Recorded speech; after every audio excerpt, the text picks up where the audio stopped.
గ్రామాల్లో వ్యవసాయ కూలీలకు ఉపాధి హామీ పనులు కల్పించాలని, వలసలు నివారించే ప్రయత్నం చేయాలని కోరుతూ ఆంధ్రప్రదేశ్ వ్యవసాయ కార్మిక సంఘం రాష్ట్ర ఉపాధ్యక్షుడు తాటిపాక మధు డిమాండ్ చేశారు. ఈ మేరకు శుక్రవారం కాకినాడ కలెక్టరేట్లో ఆయన సంఘం నాయకులతో కలిసి కలెక్టర్కు వినతిపత్రం అందజేశారు. ఈ సందర్భంగా మధు మాట్లాడుతూ రాష్ట్ర కమిటీ ఇచ్చిన పిలుపు మేరకు కలెక్టర్కు వినతిపత్రం అందజేయడం జరిగిందన్నారు.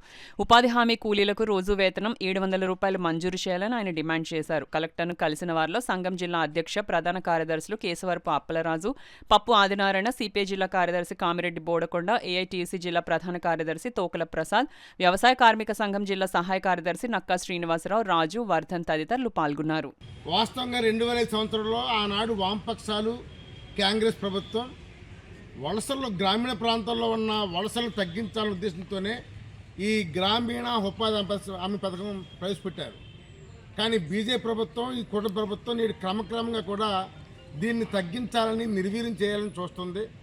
అందుకని ఈరోజు రాష్ట్ర వ్యాప్తంగా అన్ని జిల్లాల్లో కూడా జిల్లా కలెక్టర్ గారికి మెమోరాండం ఇచ్చి ఒక 7 డిమాండ్లు పెట్టాం. ఒకటి డిమాండ్ ప్రధానంగా వలసలు తగ్గించి వెంటనే ఉపాధి హామీ పనులు వెంటనే ప్రారంభించాలి. నెంబర్ 2, ఏదైతే వాళ్ళ పని రోజుకి 700 రూపాయలు వేతనం ఇవ్వాలని ఒకటి కోరుతున్నాం. మూడోది, రాజకీయ జోక్యం ఎక్కువైపోయింది.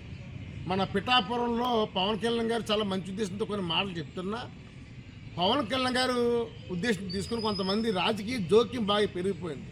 పిఠాపురం నియోజకవర్గంలో ఈ పనులు సర్పంచులు అందరూ కూడా తన సొంత పొలంలో పనులు చేసుకుంటున్నారు తప్ప ఈ గ్రామాలకు పడి పనులు చేసుకుంటలేదు. ఇది ముఖ్యంగా వ్యవసాయ కూలీలు ఎవరుతున్నారో వీళ్ళందరినీ కూడా ఒక ఫీల్డ్ కూడా రాజకీయ నాయకుల జోక్యం ఎక్కువైపోయింది. ఆ రాజకీయ నాయకుల జోక్యం తగ్గించాలనేది మేము ప్రధానంగా కోరుతున్నాం.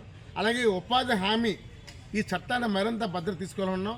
దీంట్లో పనిచేస్తున్న సిబ్బందిని అందరినీ కూడా పర్మనెంట్ చేసి వీళ్ళందరూ కూడా ఉద్యోగ కల్పించాలని డిమాండ్ చేస్తూ ఈరోజు జిల్లా కలెక్టర్ గారికి మెమోరాండం ఇవ్వడం జరుగుతుంది.